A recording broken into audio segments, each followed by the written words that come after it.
Vous rapprochez par ici. Il n'y a plus de possibilité de rentrer dans la salle. Allez, venez par là, venez par là. Est-ce que vous entendez? Oui. Voilà, c'est le principal. Parce que donc, il paraît que le papy est un peu sourd, mais je disais, je sais plus. Il faut se méfier des hommes, parce qu'on entend ce que l'on veut. N'est-ce pas, monsieur Lescure? Hein? Voilà. Voilà, monsieur Lescure, monsieur le conseiller général, que je remercie d'être parmi nous. Mesdames, mesdemoiselles, messieurs, il n'est pas donné à tous les maires de France de pouvoir célébrer un moment comme celui-ci. Alors, pardonnez-moi si je vous dis que j'en suis très fier. Nous sommes réunis aujourd'hui autour de notre doyen et jeune centenaire, Pierre Lescure, que je vous demanderai déjà d'applaudir.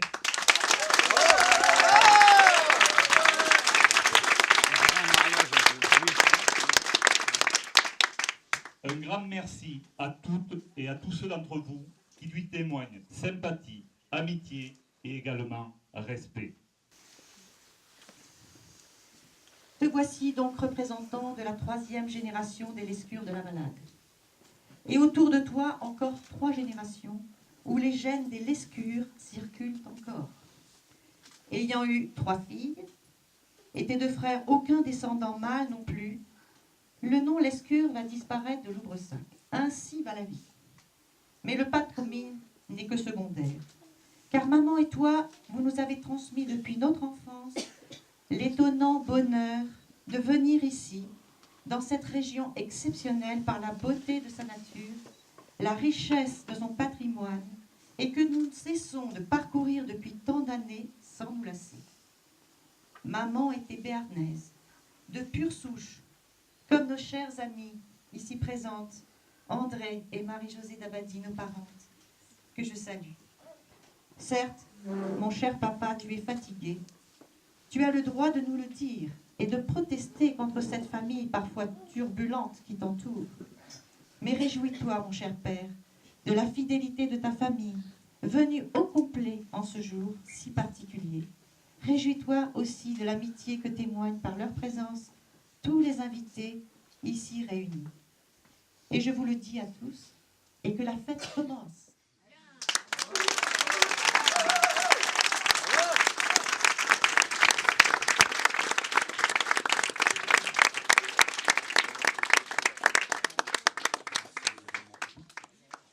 Vous saluer tous, vous dire un grand merci de votre confiance et je vous souhaite à tous une excellente santé pour les années à venir.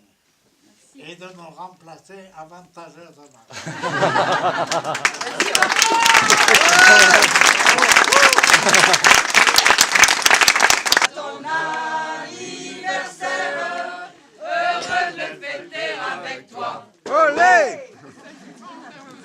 Toutes les 5 minutes. On va aller au restaurant.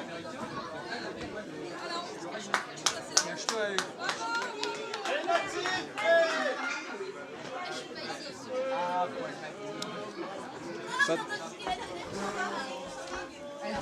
Ouais, je tombe avec.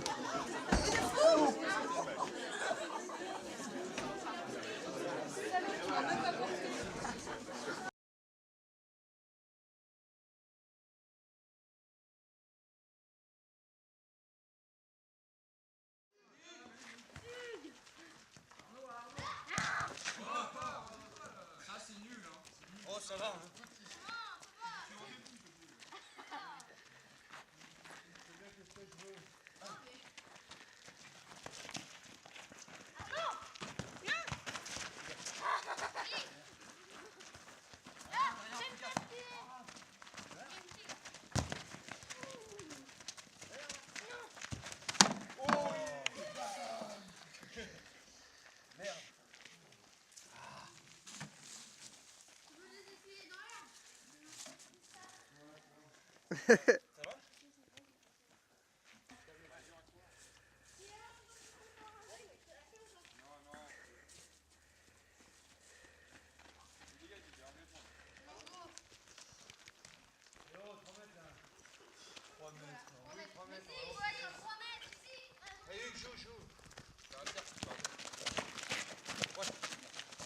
bien ça.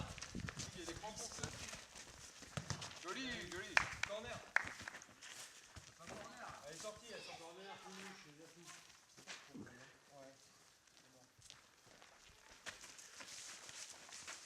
au milieu. Arnaud, sors. Jean, sors.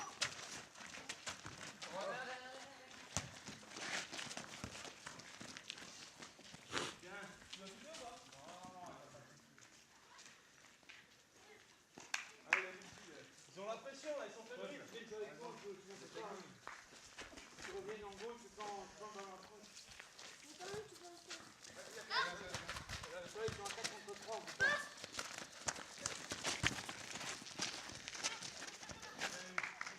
Allez.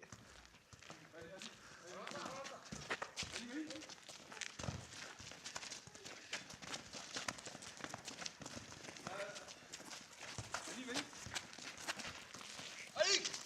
C'est beau, c'est beau. Oh. Tu fais quoi, Zlatan? Julien, il comprend rien. Il est humoriste. T'as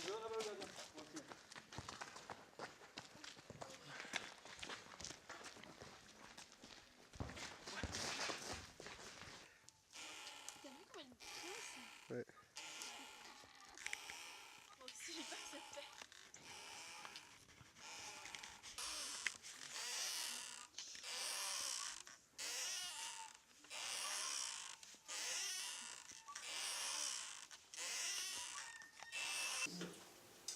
Sur leur demande, les parents ont été nommés à Salis, dans le sud-ouest. Mais malheureusement, maman a été nommée à Salis et papa a été nommé à Biarritz. Ce qui, à l'époque, aujourd'hui c'est pas grand-chose, mais à l'époque c'était important comme séparation et donc supposait qu'ils ne se voyaient qu'au week-end.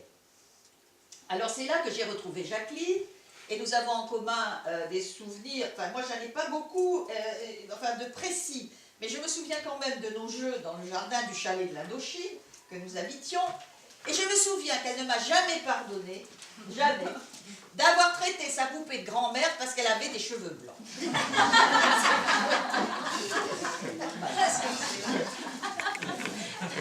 Voilà. Alors, un autre terrible souvenir de Salis de Béarn, c'est la sévérité de mon père. Mon père trouvait que j'avais toujours des airs de princesse et il trouvait ça mais très désagréable et il me le disait, espèce de princesse avec le plus souverain des mépris. Et pour me rabattre mon caquet, il avait inventé de me faire ramasser le crottin sur la route devant la maison. J'étais dans un état d'humiliation absolue. Voilà les quelques souvenirs. Et maman, évidemment, maman supportait très très mal d'être séparée de son mari, surtout après l'odyssée qu'elle venait de vivre avec la guerre. Et donc, elle pleurait souvent et elle en avait vraiment assez. Et c'est elle, la fille de Sesco, la petite paysanne d'autrefois, qui a décidé de partir en Algérie. Ça, mon père me l'a dit plusieurs fois, c'est maman qui l'a voulu. À cette époque-là, évidemment, on demandait beaucoup de techniciens en Algérie pour aller monter, en particulier, c'est ça qui concernait mon père, le central téléphonique de Mustapha. Et donc, elle a décidé, papy, à prendre cette décision radicale qui devait transformer complètement notre vie, évidemment, par l'immense horizon de nouveautés qu'elle offrait dans tous les domaines. Donc, ce départ en Afrique du Nord eut lieu en 1948. J'avais 10 ans. Pour clore donc cette bien succincte évocation, je vous livre une dernière image, celle de notre arrivée à Alger. Nous avions traversé sur le Ville d'Oran un vieux transat qui sentait l'huile lourde et le goudron, parce qu'on avait évidemment traversé sur le pont, parce que mon père faisait des économies sur tout.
25 que je dise. Hein.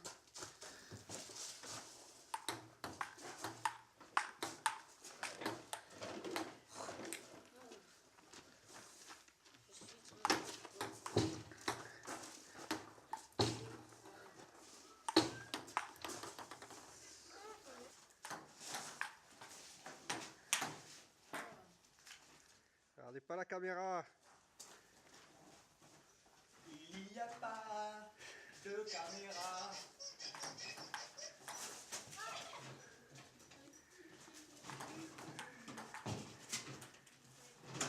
Tu te prends une toulie.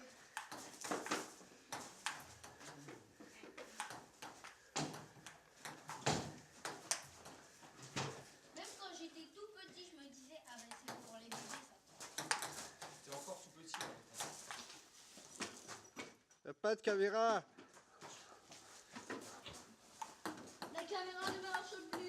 La caméra n'existe C'est pas. marrant, dans les films, ils regardent jamais la caméra. Bah heureusement.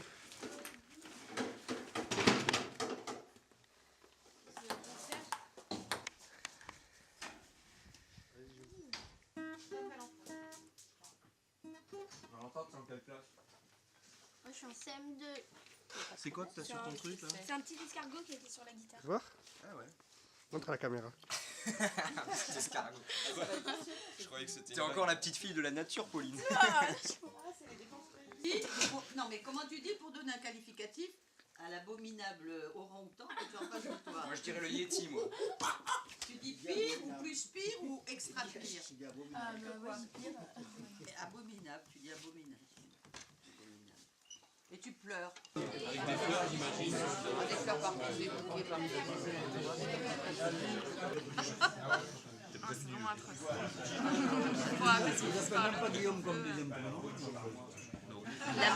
Il n'est même pas à Guillaume pour la deuxième. Et j'avais dit, non, alors j'avais dit à la grand-mère de Bernard qui était une vieille dame délicieuse. Délicieuse des grand-mères, donc vraiment, parce que son mari s'appelait Hubert, elle l'adorait, elle était morte. Marie-Hélène,